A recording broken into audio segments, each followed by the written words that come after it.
اَأَرْبَابٌ مُتَفَرِّقُونَ خَيْرٌ أَمِ اللَّهُ الْوَاحِدُ الْقَهَّارُ۔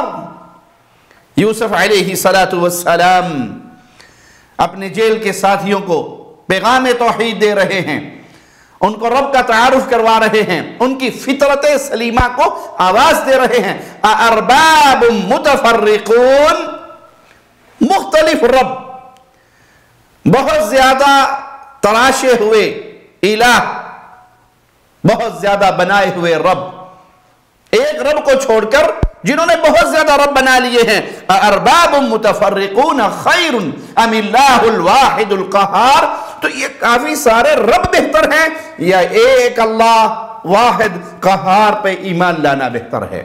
یہ دعوت توحید ہے، یہ پیغام توحید ہے۔ کہاں دیا جا رہا ہے؟ جیل کے اندر۔ کس کو دیا جا رہا ہے؟ جنہوں نے خواب کی تعبیر پوچھی تھی۔ سبحان اللہ، دعات کے لیے بہت بڑا پیغام۔ انبیاء کا منہج سمجھنا ہو تو اس آیت سے سمجھ لیجئے۔ سائل نے آ کر کیا سوال کیا توحید کے بارے میں؟ انہوں نے اپنے خواب بیان کیے اور تعبیر پوچھی، لیکن یوسف علیہ السلام اس خواب کی تعبیر بیان کرنے سے پہلے ان کو پیغام توحید دے رہے ہیں۔ کیوں؟ داعی ہمیشہ سب سے پہلے توحید کا پیغام دیتا ہے۔ کوئی بہانہ اسے مل جائے گفتگو کرنے کا، کوئی بہانہ مل جائے اسے بات کرنے کا، کسی تک اپنی آواز پہنچانے کا، تو پہلا میسج حقیقی سچے داعی کا یہ ہوتا ہے کہ وہ پیغام توحید دے دے۔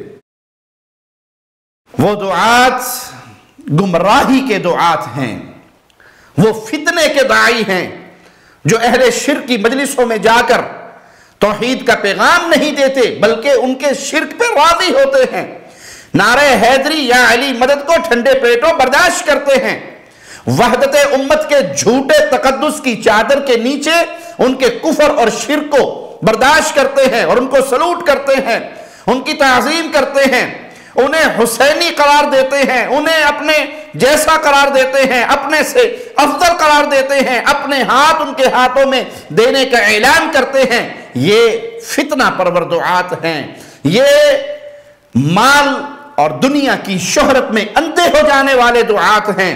وگرنہ یوسف علیہ السلام کے قصے پہ اگر کوئی داعی غور کرے کہ آپ جیل میں ہیں، پوچھنے والے نے خواب کی تعبیر پوچھی ہے، تعبیر کا ماجرا بعد میں، پہلے اس کو پیغام توحید دے رہے ہیں۔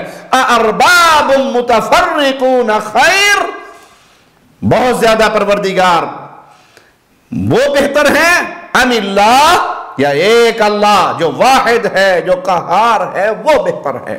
تو داعی ہمیشہ اپنے پیغام توحید سے غفلت نہیں برتتا، اور جنہوں نے دعوت توحید کو پسے پش ڈال دیا وہ دنیا کے 4 ٹکڑے تو اکٹھے کر سکتے ہیں لیکن وہ سلفی منہج کے ترجمان نہیں، اور وہ محمد الرسول اللہ صلی اللہ علیہ وسلم کی سیرت پہ چلنے والے نہیں۔